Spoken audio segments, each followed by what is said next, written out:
यदि शीघ्र ही मेरे परिवारजनों की मूर्छा नहीं टूटी तो मैं भी ये संसार त्याग दूंगी। माता, नहीं।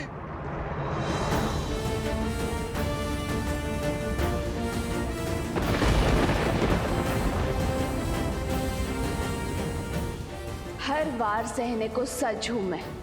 जितना अधिक रावण मुझे सताएगा, श्री राम से मिलने में उतना आनंद आएगा। तुम बस मेरे श्री राम से कहना कि मैं उनकी प्रतीक्षा कर रही हूं। आज भी इन आंखों में वही दृढ़ता है जो तब थी।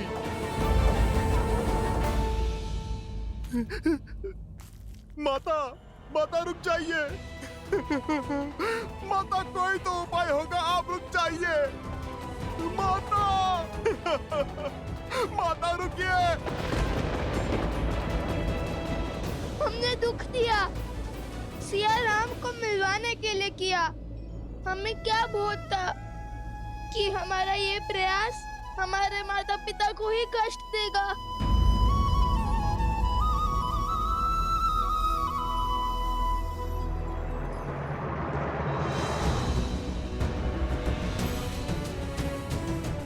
माता, माता, माता।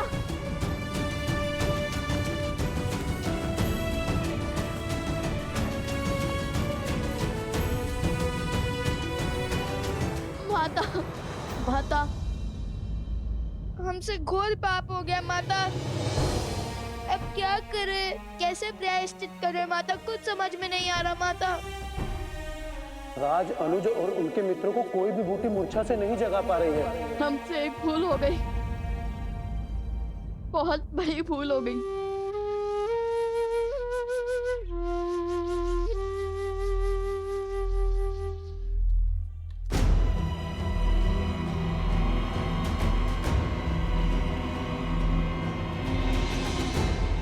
माता, माता, माता, माता, माता।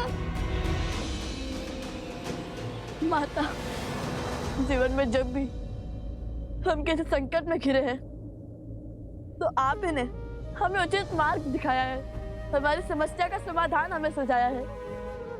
उचित और अनुचित का भेद भी तो आप ही से सीखा है माता।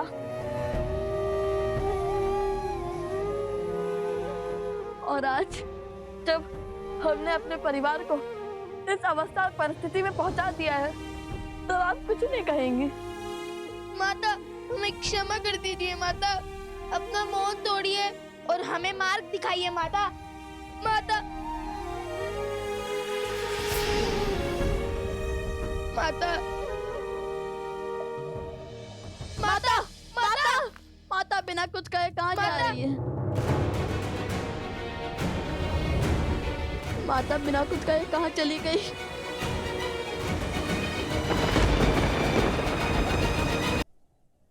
हनुमान जी, हनुमान जी।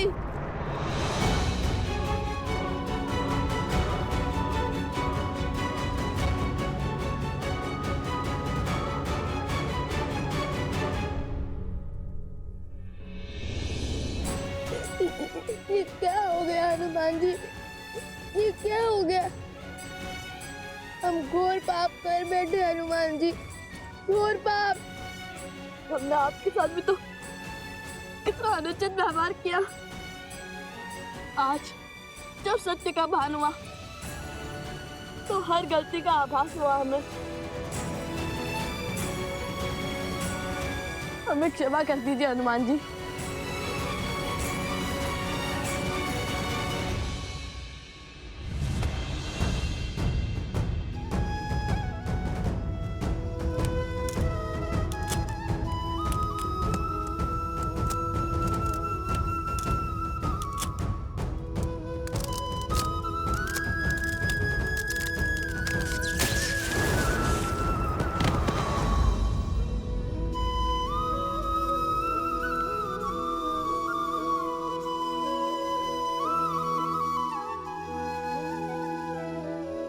पुत्रों, तुमसे भूल हुई, परंतु तुमने अपनी भूल को समझा, उसे स्वीकारा और यही तुम्हारी सबसे बड़ी शक्ति है।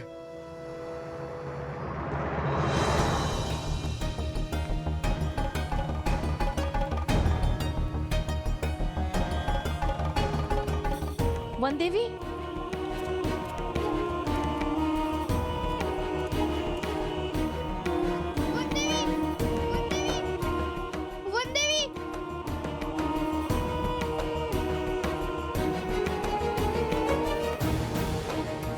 वन देवी,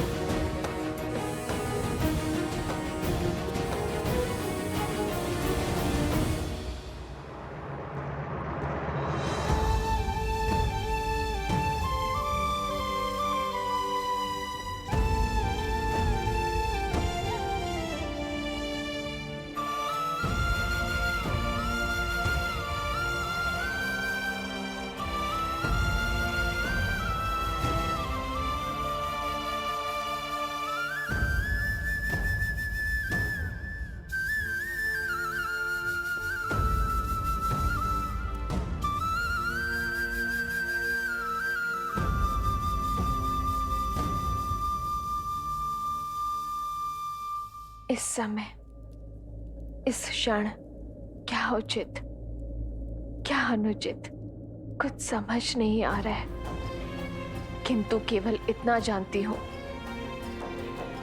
कि मुझे अपने परिवारजनों को बचाना है, अपनी बहनों के सुहाग को बचाना है। क्या?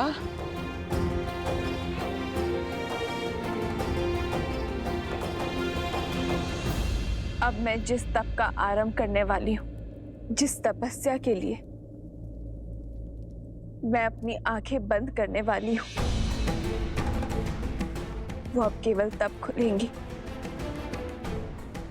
जब मेरे कानों में मेरे परिवारजनों के ठीक होने का समाचार मिलेगा। और यदि मुझे उनकी कोई बुरी सूचना मिली तो मैं सदा सदा के लिए इस देह को भगवान वाल्मीकि के इस पवित्र आश्रम में त्याग दूंगी।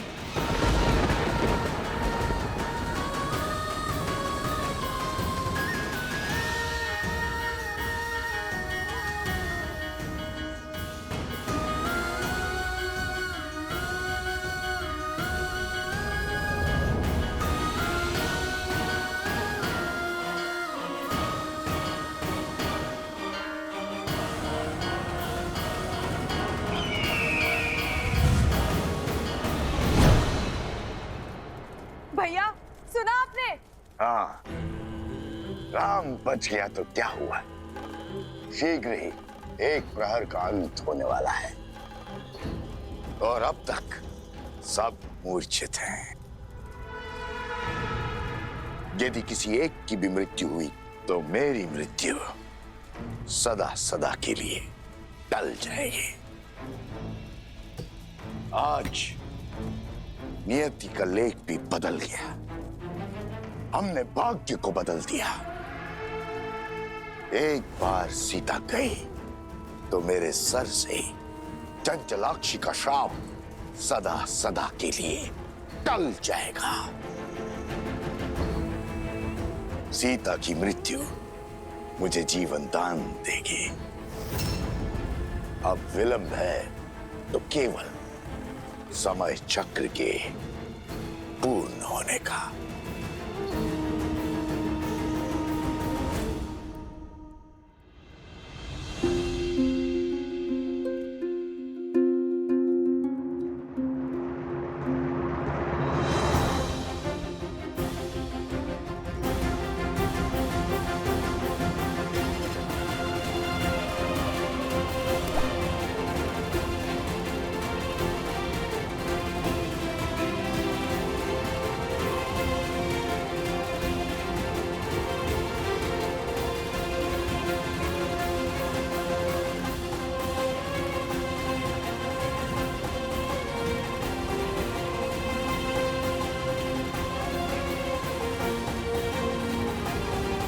सूर्यास्त के साथ ही एक पहर का अंत हो जाएगा।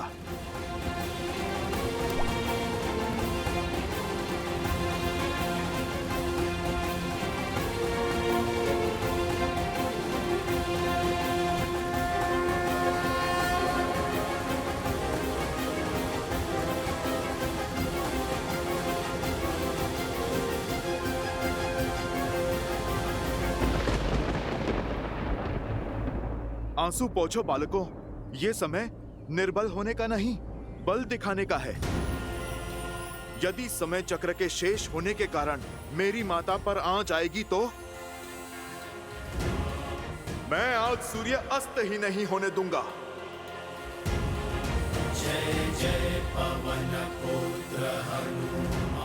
जय त्रिकालदर्शी भगवान वाल्मीकि।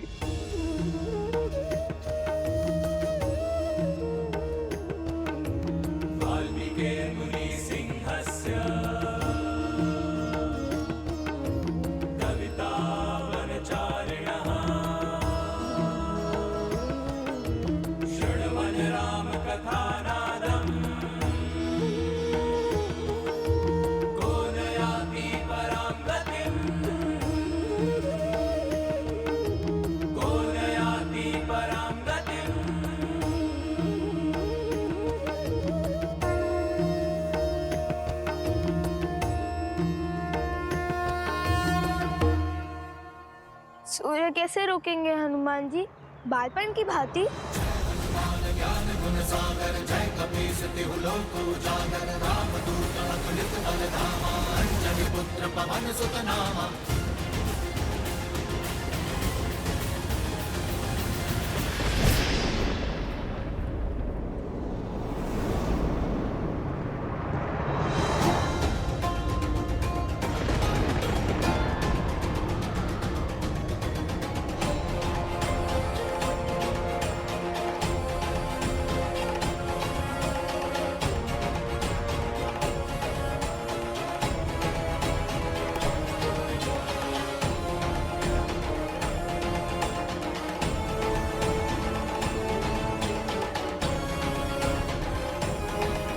श्री राम, समय चक्र पूर्ण हो गया है और अब तक।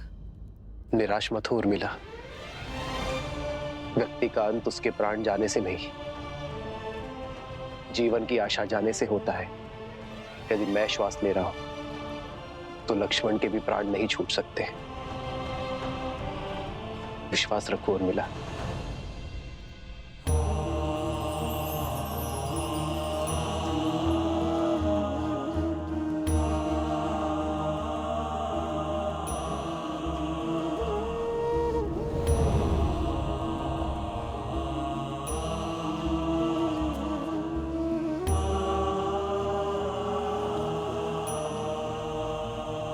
सूर्यास्त हो गया है अब तक।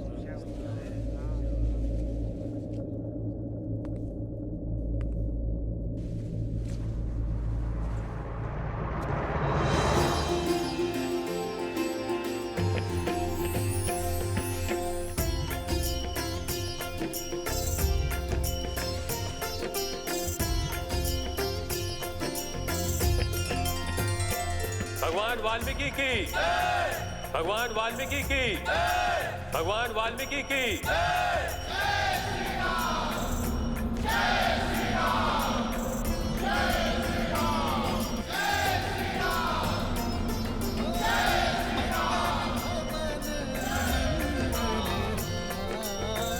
क्या हुआ हनुमान जी? ऋषिवर, आप ही के कारण मुझे मेरे भाइयों और बंधुओं का साथ पुनः प्राप्त हुआ है। रघुवंश की जो डोर टूटने को थी, उसकी एक रेशे से आपने रक्षा की है। आपका जितना आभार व्यक्त करूं उतना कम है ऋषिवर। मेरे कारण नहीं, त्रिकालदर्शी भगवान वाल्मीकि के कारण।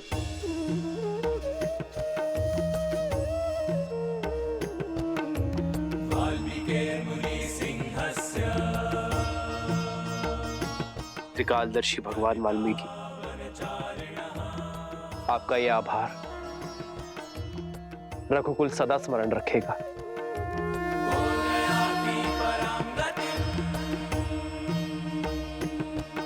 ऋषिवर, मुझे शीघ्र अतिशीघ्र लवकुश से मिलने की इच्छा है।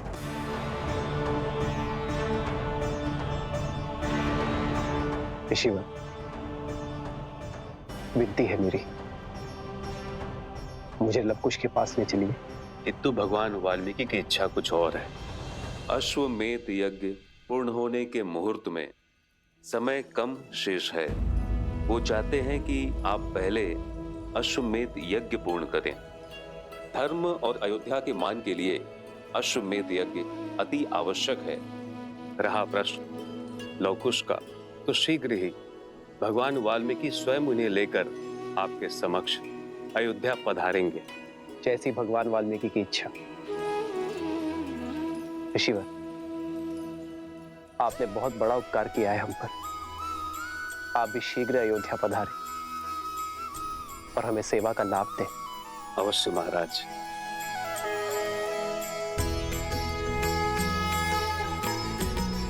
जो दंड के भागी हैं, आप उनका आतिथ्य करने को उत्सुक है भैया। आपको स्मरण है, उन दोनों ने न केवल अश्वमेध यज्ञ के अश्व को रोकने का दुस्साहस किया है, अपितु स्पष्ट रूप से अयोध्या पर प्रहार भी किया है। उन दोनों का स्थान अयोध्या के कारागृह में, ना कि अतिथि गृह में। लक्ष्मण,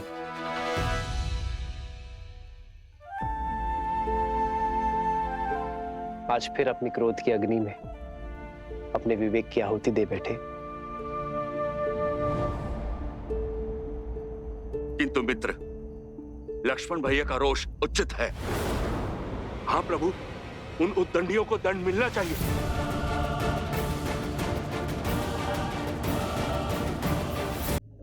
वानर युवराज का मत उचित है।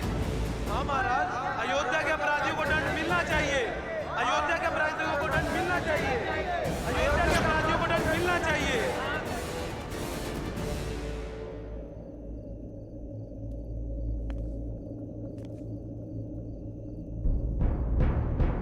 आप सभी शांत हो जाइए।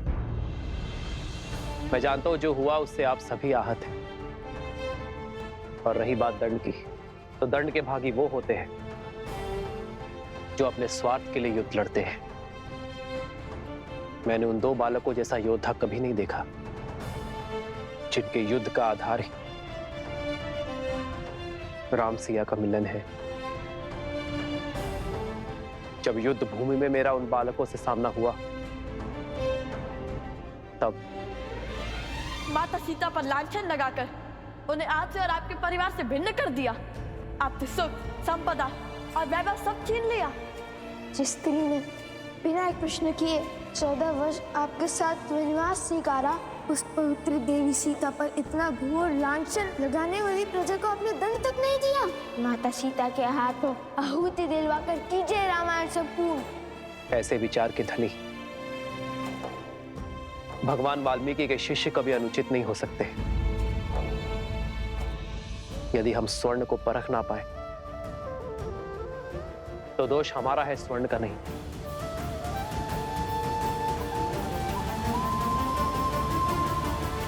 भैया, यदि उनका लक्ष्य इतना शुभ और विचार इतने शुद्ध है, तो हमें उनसे क्षमा मांगनी चाहिए भैया। भूल तो हमसे भी हुई है, बिना उनकी बात को समझे हमने उन पर प्रहार कर दिया। भूल ना तुमसे हुई है ना उनसे। तुम अपना धर्म निभा रहे थे और वो अपना धर्म निभा रहे थे। किंतु मैं उनसे मिलकर ये जानना चाहता हूँ कि दो अपरिचित बालकों का सीता और मुझसे इतना लगाव कैसे हो गया कि वो अपने प्राण तक दांव पर लगाने से पीछे नहीं हटे। ये साधारण घटना नहीं है भरत, इसमें अवश्य ही कोई असाधारण बात छुपी है, जिसका पता हमें भगवान वाल्मीकि के अयोध्या आगमन पर होगा। मुझे प्रतीक्षा उस क्षण की है जब भगवान वाल्मीकि लवकुश को अयोध्या लेकर आएंगे।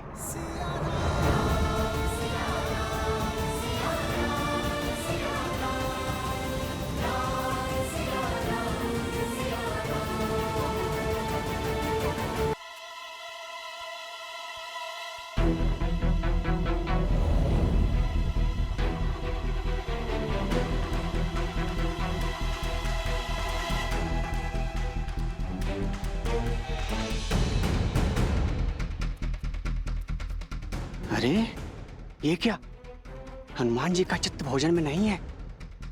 व्यंजनों की सुगंध भी उनको अपने तक नहीं खींच पाई। लगता है अवश्य किसी सोच में व्यस्त हैं। तब तो उन्हें टोकना बहुत आवश्यक है। भूख में मस्तिष्क कहाँ चलता है।